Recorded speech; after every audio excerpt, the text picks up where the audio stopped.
Hello and welcome to another Demon 212 WiiUWare review. Today I'm going to be taking a look at Chasing Aurora, which if you've never played it before, it's an odd one to describe. It's also one that you're probably never going to play if you haven't actually got people to play it with locally, because the one player of the game is pretty bleh. It is designed mainly for multiplayer, but anyway, at the start you've got tournament mode, challenge mode, options and credits. Options are bare bones minimums. You can view your control types over the 4 different control methods. You can change your sound and music volume, and that's it. Tournament mode, basically you start a tournament and, well, it gives you different types for different multiplayer modes, and I will try and show the 3 of them off, but it's one of those I've only got myself sitting here, so it's going to be just me playing against myself. Challenge mode is the one player of the game, and I suppose it's the bulk of the game because it's where you get the most of it and you get loads of levels, and that may sound like a good thing, but in this case less is most definitely more. You then get a choice of 5 different birds, and I'll be honest, I've played as all of them and I've not noticed a single bit of difference. I think it is purely aesthetically that they're different. Gameplay wise, I didn't notice any of them having a better ability to flap or anything like that. You can play the game entirely on the gamepad, or you can watch the screen. Personally, I think it's better to watch the screen because it's, well, usually going to be bigger. I don't think anyone's got a TV that's smaller than a gamepad, and graphically it's much better on the TV. And the whole point is you have to go through the barriers and do it as many times as possible, gaining as much time and points as possible without crashing. And it's one of those, you can crash, so for example there, but it obviously ruins your multiplier and makes you have to start again from certain parts, and it'll affect your score. And the more gates you pass through, the more time you get, and that then gives you more score. And that's it. That really is it for the entire thing. You've got a button that flaps, and you've got to time your flapping right, because if you just keep bashing it like this, then as you can see I'm not actually going quick. Instead you're supposed to go like a proper bird movement, so flap, glide a little, flap, glide a little. You've then got a dive button which literally just dives you down. It's one of those, probably the best way to show it is by climbing as high as possible and then dive bombing. And that again really is it. That's the whole of the single player over the however many levels, because it's just stage after stage after stage, and you get a star rating depending on how good or bad you've done. There I didn't even rank because obviously I was flying around messing about, and that is it. The multiplayer though is a lot more expansive. There's a lot more to do. There's 3 modes, and it's up to 5 player, 4 on the screen, 1 using the gamepad. However, it doesn't appear to be split screen. I've not actually been able to get 3 people to play the game, let alone 4 people and then someone on the gamepad, so 5 total. So going off my own experience of playing against myself, basically one of you is on the screen, one of you is on the gamepad. At the end it swaps you over, so I'd imagine when there's more of you it'll just keep randomly swapping someone to the gamepad. I honestly, it's one of those, I don't really feel this is that necessary for one of the modes. Because one of them, it kind of doesn't matter. The others, it's like the people on the TV versus the people on the gamepad, but one of them, it's kind of a free-for-all. So basically probably the best thing to do is to actually put it on the tutorials, because in that way I know I'm getting the right mode. So this is the hide and seek tutorial, so I'll choose any bird as him and I'll choose any bird as them. I'll just simply go through them to show you, and if you want to choose the same bird again you can, but it changes their colour, which you've probably just seen there. And right when it loads, which loading time, it's not exactly that unimpressive, you know. It's not stupidly long, but it is a little longer considering there's not really much to load. It's the type of thing it'd be forgiving if it was loading huge amounts of graphical data and things like that, but instead it's loading little 2D animations. And don't get me wrong, graphically they look absolutely beautiful. The game really is stunning, and musically, well, I'll let you listen to a bit of the music and you can judge for yourself, but it's kind of like beatnik hippie, I suppose would probably be the best way to describe it.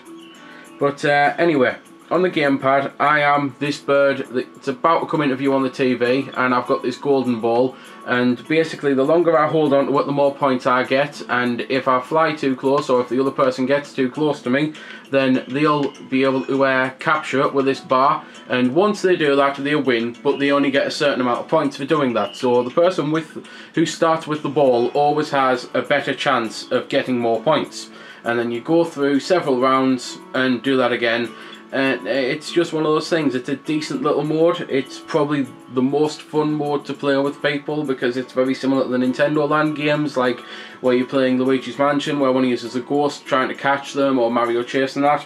The other two, though, are different, and to avoid having to talk through another loading screen, I'm just going to cut into one of them, because I'm also going to have to quit out of this mode, because, again, it makes you play multiple rounds. There's no choice in the matter with the tutorial. It makes you play 3 until it thinks you've got it.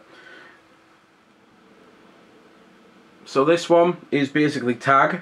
That really is the only way to put it. I'm basically a bird of ice on the gamepad, and you've probably just seen me enter the screen on the TV, and I have to touch the other birds and freeze them.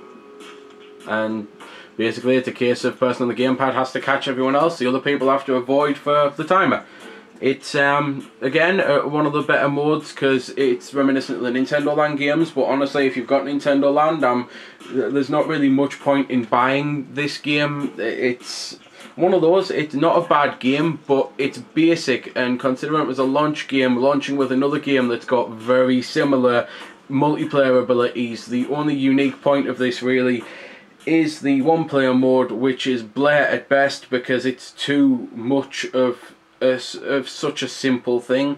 So while this is well executed, the controls and everything are great, I love the graphics, I can't really stand the music, and the gameplay is fun, pure and simple, it was probably launched at the wrong time. It's the type of thing that they were probably working on it, and maybe they didn't realise what Nintendo was releasing, and maybe they didn't realise when it was coming out, but I think coming out when it did will have probably hurt its chances for being special, unique, and basically people being able to talk about it and recommend it, you know.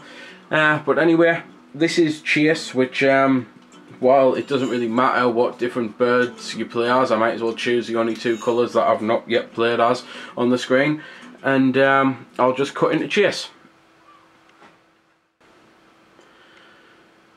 Right, Chase is the mode that I was dreading having to do by myself because of the premise of it, and it's the one where the gamepad doesn't actually need to be swapped around or anything. It's one of those where basically you've got to grab the gem, which I'll do with this bird here, and then once I get the gem I've got to run away from the other birds, and then there's a timer appears, and there we go, the timer's run out, they lose a life, and I've still got the gem, so then they have to catch up to me and they have to take the gem off me, which to be fair I can do myself by that, and then if I get off the screen with the red bird, then it's like that all the way through the game. And it is a decent mode. This is probably the only mode that's really unique to it apart from the single player. I don't really think I've played anything, because I mean the Nintendo Land games I'm on about, there's I suppose this is kind of a bit like the Animal Crossing game, but not really, and this is probably the one mode that I would single out for why to buy it for. I think it's incredibly fun when you've got all of you on the same screen together, and rather frantic, and it's the type of thing that, again, I would like to try it 5-player, but unfortunately I've not exactly had the chance to, because having all of you on the screen at the same time crashing into each other, I'd imagine would be a right laugh. But that is everything I can say about the game, so I'll just leave with a bit of the music, as I said I would do. So I'll go back to the single player.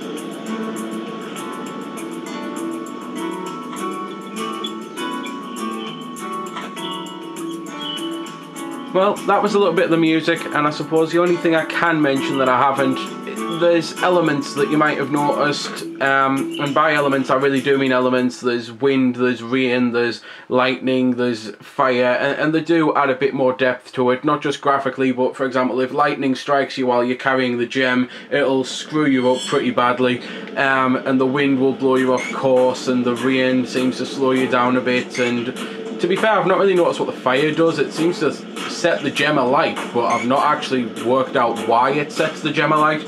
But it does add a bit more depth to it, and again, graphically, it's stunning to watch the rain and the lightning and the flame and smoke and things like that. It really is a graphically beautiful game. It's one of the nicest looking 2D games I've ever played. So there we go then. That's been the review. I hope you found it helpful. I don't score the games because that's based purely on opinion, so instead I'll leave you to make your own mind up.